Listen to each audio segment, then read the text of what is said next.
వెంకటరెడ్డి గారు, ఈ రాష్ట్రాన్ని పట్టి పీడిస్తున్న ఈ మన భవిష్యత్తుకు అడ్డంకిగా మారిన భూతం ఎవరు? చంద్రబాబు నాయుడు గారు అయితే పదే పదే జగన్మోహన్ రెడ్డి గారిని ఒక భూతంలా చెప్పించేటటువంటి ప్రయత్నం చేస్తున్నారు. నిజమైన భూతం ఎవరు అని మాట్లాడుకోవడానికంటే ముందు జగన్మోహన్ రెడ్డి గారు పేరు పదే పదే ప్రస్తావిస్తున్నారు, కలవరిస్తున్నారు, రోజు అదే జగన్నామస్మరణలో ఉంటున్నారు అంటున్నాం కదా. నిన్న జగన్మోహన్ రెడ్డి గారు వినాయక చవితి సందర్భంగా వినాయకుని పూజకు హాజరైతే దాన్ని కూడా వినాయకుడి వద్దే దేవుడి ముందే నిలబడి దాన్ని కూడా రాజకీయ అవసరానికి చంద్రబాబు నాయుడు గారు వాడుకున్నారు. అక్కడ కూడా జగన్మోహన్ రెడ్డి గారి పేరే జపించారు, భజించారు. వినాయకుడిని మర్చిపోయారు, ఆయన ఇదే భజించారు. ఒక్కసారి ఆ మాటలు విన్న తర్వాత డిబేట్ని మొదలు పెడదాం ప్లీజ్.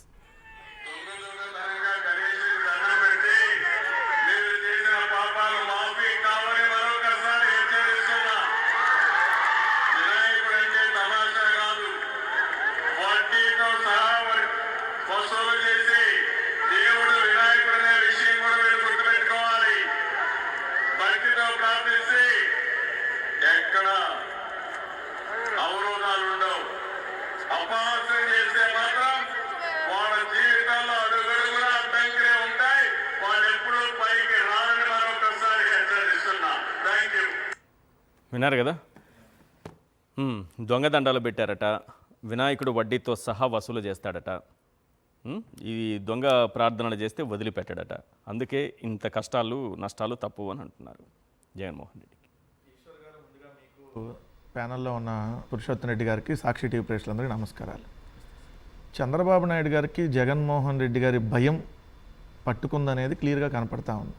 భయం, వణికిపోతూ ఉన్నారు. లెగిసిన పొద్దున్నే నిద్ర లెగిసిన దగ్గర నుంచి రాత్రి పడుకునేదాకా నాకు తెలిసి నైట్ కూడా సరిగ్గా నిద్రపోవట్లేదేమో అనేది చంద్రబాబు నాయుడు గారి మాటలు చూస్తే అర్థమవుతుంది. ఎందుకంటే తెలుగుదేశం పార్టీ మీటింగ్ అయినా అవనివ్వండి, లేదంటే ప్రభుత్వంలో ఉన్నటువంటి అధికారులతో మీటింగ్ అయినా అవనివ్వండి, క్యాబినెట్ మీటింగ్ అయినా అవనివ్వండి, లేదంటే ఇట్లా దేవుడి దగ్గరికి వెళ్ళినటువంటి కార్యక్రమం అయినా కావనివ్వండి, డావోస్ అయినా వెళ్ళనివ్వండి, సింగపూర్ వెళ్ళనివ్వండి, ఢిల్లీ వెళ్ళనివ్వండి, ఎక్కడన్నా ప్రెస్సాలు కనపడినండి, ఎక్కడ కనపడ్డా జగన్మోహన్ రెడ్డి గారి నామస్మరణ, జగన్మోహన్ రెడ్డి గారిని తిట్టాలి. అది ఆఖరికి ఎక్కడికి వెళ్ళినా, నిన్న వినాయక చవితి ఏం కోరుకోవాలి? అయ్యా, ఈ రాష్ట్రంలో ఇప్పుడు వరదలు వస్తూ ఉన్నాయి, మళ్ళీ అమరావతి మునిగిపోతుంది, కనీసం పరువన్నా కాపాడకుండా అమరావతి అన్న మునక్కుండా కాపాడు. బుడమేరకు ఆల్రెడీ ఒకసారి వరదొస్తే ఆంధ్రజ్యోతి యాక్టివ్ పవర్ ప్లాంట్ని ముంచకుండా ఉండటం కోసం అది మునిగిపోయిద్దని విజయవాడ మీదకి వదిలాం. ఈసారి మళ్ళీ అట్ట చేయనీయకుండా కిందకి సముద్రంలో వదిలేటట్టుగా ఎక్కువ వర్షాలు పడినాయి మాకు. ఇది కదా ముఖ్యమంత్రి కోరుకోవాలి. ప్రజెంట్ నా కరకట్ట కొంప మునగనీయకుండా కాపాడు. ఇది వెళ్ళకుండా అక్కడికి వెళ్ళి జగన్మోహన్ రెడ్డి గారు వినాయకుడికి పూజ చేశాడు. జగన్మోహన్ రెడ్డి గారు ఏం చేసినా వీళ్ళకి, జగన్మోహన్ రెడ్డి గారు తాడేపల్లిలో ఉంటే ఎందుకు తాడేపల్లిలో ఉన్నాడు, బెంగళూరు వెళ్తే ఎందుకు వెళ్ళాడు, ఎందుకు తెనాలి ఎందుకు వెళ్ళాడు, నెల్లూరు ఎందుకు వెళ్తున్నాడు, జగన్మోహన్ రెడ్డి గారు వినాయకుడికి పూజ ఎందుకు చేశాడు, పూజ చేయకపోతే ఎందుకు చేయలా, చేస్తే ఎందుకు చేశాడు, చేస్తే భార్య సమేతంగా ఎందుకు చేయలా, ప్రసాదం ఎంత తిన్నారు, ప్రసాదం ఎంతసేపు తిన్నారు, సగం తిని సగం మింగారా, ఇలా మాటలు సార్. మరి చంద్రబాబు నాయుడు గారు మీరు కూడా నిన్న భార్య సమేతంగా వెళ్ళలేదు కదా, మరి మీ క్యాబినెట్ వెళ్ళలేదు కదా, ఆయన సింగిల్గానే వెళ్ళాడు నిన్న. మరి పవన్ కళ్యాణ్ గారు అయితే కనీసం వినాయక చవితి శుభాకాంక్షలు కూడా చెప్పాల. సనాతన సృష్టికర్త ధర్మకర్త అని ఆయనే చెప్పుకుంటాడు. నిన్న వినాయక చవితి రోజు మాయమైపోయారు. వినాయక చవితి రోజు కనీసం ట్విట్టర్లో ఎక్స్లో ట్వీట్ పెట్టలా. మరి మీ దగ్గర అంతా గురువింద కింద సమేతంగా పూజలు చేయలేదా?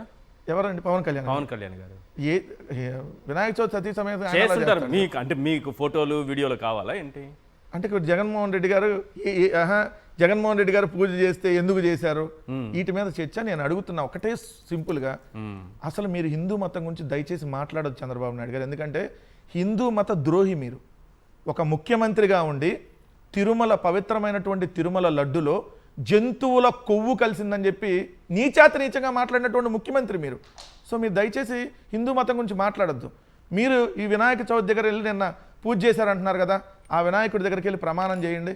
అయ్యా, నా తప్పిదం వల్ల 29 మంది చనిపోలేదు గోదావరి పుష్కరాల్లో, వాళ్ళందరూ పబ్లిసిటీ కోసం వచ్చారు, నేను స్నానం చేస్తుంటే అని చెప్పి చెప్పండి. లేకపోతే మీరే కదా ఇదే వినాయకుడి గుడితో పాటు మరొక 40 గుళ్ళున్నాయి, ఇదే కదా మీరు కూల్చేసి ఆ వినాయకుడి విగ్రహాలని ఏదైతే చెత్త ఎత్తుకెళ్ళేటటువంటి బండిలో పంపించింది మీరే కదా.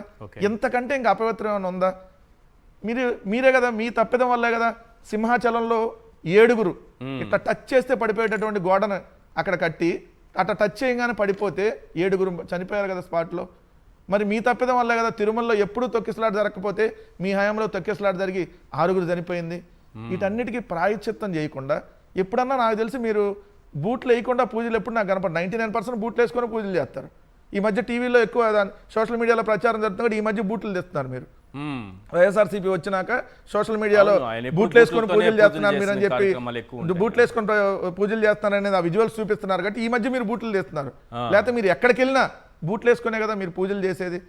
మరి బూట్లు వేసుకొని పూజలు చేసే మీకు ఏదైతే 29 మంది పుష్కరాల్లో చంపిన మీకు, 6 తిరుపతిలో చంపినటువంటి మీకు, 7 సింహాచలంలో చంపినటువంటి మీకు, ఏదైతే 40 గుళ్ళను కూల్చిన మీకు హిందూ మతం గురించి మాట్లాడే హక్కు ఎక్కడ ఉంది? జగన్మోహన్ రెడ్డి గారు ఏం చేసినా దాన్ని వ్యతిరేకించాలి. ఆయన మీద ప్రతిరోజు ఏదో చర్చ జరగాలి. ఆయన ఏం చేసినా తప్పుగా చూపించాలి. ఇదే లక్ష్యంతో చంద్రబాబు నాయుడు గారు వెళ్తున్నారు తప్ప ఆయన భగవంతుడు జగన్ ఒక భూతం అని చెప్పేటటువంటి ప్రయత్నం చేస్తున్నారు. జగన్ భూతం నేను మాత్రమే సార్ ఆంధ్రప్రదేశ్ రాష్ట్రానికి అనేక మంది ముఖ్యమంత్రులు పనిచేశారు ఉమ్మడి ఆంధ్రప్రదేశ్ నుంచి ఇప్పటి వరకు.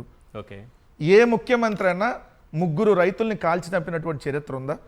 3 రైతుల్ని కాల్చి చంపినతను భూతం అవుతాడా?